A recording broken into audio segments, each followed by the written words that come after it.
akan datang. Setelah ditetapkannya hasil pemilu presiden 2018 lalu, pada tanggal 20 Oktober besok akan dilakukan pelantikan presiden dan wakil presiden terpilih periode 2019-2024. Hasil ini merupakan pilihan rakyat yang mengikuti pesta demokrasi lalu. Untuk melakukan pelantikan kepala negara, pihak keamanan sudah melakukan persiapan untuk menyambut hari pelantikan. Ini demi kelancaran dan keamanan bagi masyarakat yang telah memutuskan hak pilih mereka. Ketua DPRD Sumsel, Anita Nurringhati, menghimbau kepada segenap elemen masyarakat untuk tidak melakukan kegiatan aksi demo, terutama bagi masyarakat Sumsel. Menurutnya, sebagai bangsa yang cerdas dan bermartabat, masyarakat yang intelektual bisa menghargai peraturan yang berlaku, dan sebagai negara yang demokratis, sudah selayaknya menghormati apa yang menjadi keputusan yang diambil secara demokrasi pada pemilu presiden lalu.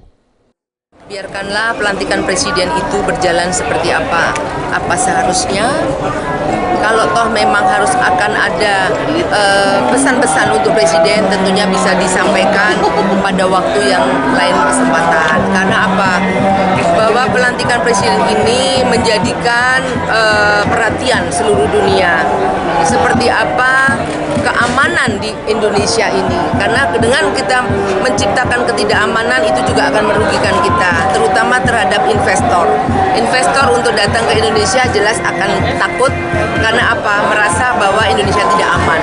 Kita tunjukkan bahwa Indonesia dalam negara yang aman, negara yang beradab, dan negara yang sangat ramah terhadap investor maupun terhadap pihak-pihak. Dengan tidak adanya aksi unjuk rasa diharapkan dapat menghindari aksi provokator yang tidak bertanggung jawab untuk memperpecah persatuan bangsa, agar bisa mempertahankan perdamaian yang sudah tercipta dari sejak dulu. Mardiansyah, PAL TV.